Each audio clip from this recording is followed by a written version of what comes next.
As a parent, when your child suddenly becomes seriously ill and admitted into a specialist hospital, there's no time to plan, and it can be a very frightening and stressful experience. There can be additional mental anguish as the required treatment is carried out at a hospital that can be hundreds of miles from home. The situation can force family members to sleep in hospital waiting rooms and corridors, or even in their cars. And some families use hotels, which they may not be able to afford. Thankfully, there's a charity called the Sick Children's Trust, who helps support the families at this difficult time with a free, welcoming place to stay. Whether their need is to stay for 1 or 2 nights, or for much longer. For 40 years, they've been making a difference to the lives of families with a seriously sick child in hospital, helping to ease the worries and fears a poorly child can feel when needing their parents near them at such a critical time. During the height of the COVID pandemic restrictions, Jimmy's wife Lana gave birth to their daughter Jasmine. She was born with a form of spina bifida and when only 2 days old had to have a major operation at a specialist hospital in Cambridge, which was about a 3-hour round trip away from the family home in Norwich. On the one occasion that we did travel back to Norwich, I'd actually forgot to put the handbrake on the car and it rolled back and went into the neighbour's wall because of all the stress and the anxiety of Jasmine being in the hospital and having that operation. I just thought about what could have happened if we were doing that trip every day. Jasmine's operation was to have a nerve-filled growth the size of a cricket ball removed from the bottom of her spine and then have the nerves reattached. It was important that she stayed and recovered at the hospital.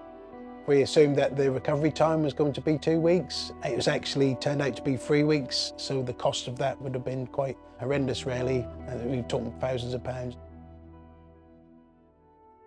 The Sick Children's Trust Home from Home Chestnut House made sure Jimmy and Lana could stay together, just minutes from Jasmine's hospital bedside. As a father, knowing that you've got a 2-day-old baby in the hospital about to have a major operation, you just want to be there. We first heard about the Sick Children's Trust when they actually gave us the keys to the accommodation. The worries of not being there and the stress had just kind of gone, really. What we could do now is stay together. I could be there for Lana and we could actually focus on Jasmine's recovery. The Sick Children's Trust has the capacity to give 148 families a room just like this one I'm in now, within one of their 10 homes from home around the country. Siblings and grandparents can also stay, giving much needed comfort for everyone. They're free of charge and are open all year round, supporting over 73,000 families since 1982, relieving the potential financial and long-distance stress on parents and making sure their main concern is their child's recovery. Our homes from home are so much more than bricks and mortar. We offer support and accommodation for families whose children are seriously ill in hospital. They might be hundreds of miles away from home. We offer a lifeline to those families going through unimaginably difficult times. Hospitals can be a scary and lonely place for anyone, but especially for a child. Just having their parents near their bedside can be immeasurably consoling, but also valuable to the child's mental well-being. Gracie is 15 years old and has a rare condition called Morquio syndrome, which impacts her growth. As she grew up, she experienced breathing problems as her airways became increasingly kinked and narrowed. Because of my condition, I have got a smaller frame. My organs grow to normal size that it should be for 15-year-olds. Gracie travelled from her home in North Wales to a London hospital for a pioneering procedure. I had to go to Great Ormond Street Hospital for my surgery, and that is over 200 miles away. I was quite scared at first that I wouldn't be able to see my parents throughout my trip. I wouldn't have a hand to hold and someone to be there for me when I was going through a really tough surgery that could possibly take 3 weeks. On the day of the surgery, Mum and Dad, Yvette and Jonathan, were given a room at the Sick Children's Trust Home from Home, Guildford Street house. We knew that we were just so close to Gracie. We knew that we could be with her within a few minutes. If she needed us in the middle of the night even, we could just leave and go and see her. So immediately that made us feel a lot more relaxed and we felt like we could really focus on Gracie's recovery then. When you've just had surgery, you feel the most vulnerable and you feel that you need your parents more. If in the night I needed them, they might have been an hour away, which would take a toll on my emotional well-being. The fact that I could see them every day made me smile so much, and I was really grateful for it. From looking at young Finley now, you wouldn't realise it was only a year ago that he had had a heart transplant.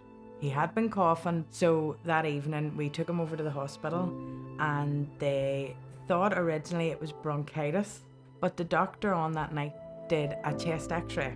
We were blue lighted from Craigavon to Belfast. When we got to Belfast, we were told that Finley had a heart muscle disease.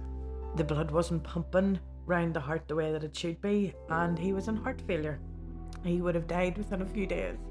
We're so lucky that we went to the hospital when we did, because I thought I would have been wasting doctor's time and I just would have put him to bed and he just wouldn't have woke up. For many of Finley's treatments and surgeries, he and his family had to spend many days at the Freeman Hospital in Newcastle, that was around 250 miles away from his home in Northern Ireland. We were told we had to stay there until Finley got his new heart, which could have been weeks, months, years. There was no time frame for that. We were told that Thomas would have to leave his job, that Alfie would have to come out of school. We asked the question about what happens at home because we have day-to-day bills, and we were told that basically Finley was more important than all of that. Between transplant assessments, then transplant, we were 11 months away from home, 14 weeks of that spent over in Newcastle. Far from home with Finley seriously ill in hospital, Sarah and her family were given a place to stay at the Sick Children's Trust's Scott House. The Home from Home gave them everything they immediately needed for their lengthy stay. Like many parents, Sarah found a sense of community at the Home from Home, finding support, comfort and advice from the staff. It took away that one worry for us, because as worried as we were about Finley, you still had to worry about everything else that having a sick child entailed. Whenever we were at Scott House, we met other parents going through the same thing as us. To watch how their child got on so well after their surgery was great for us to know that there's light at the end of this tunnel. The last thing you want as a parent with a seriously ill child in hospital is the stress of finding a place to stay, so you can be close to your child at such a tough time for them. The Sick Children's Trust make all the difference for seriously ill children, their parents and the rest of their family. With your generosity, they can continue to provide their vital homes from home to help stop families from being separated from their sick child in hospital. To find out more, visit the charity's website www.sickchildrenstrust.org. Thank you.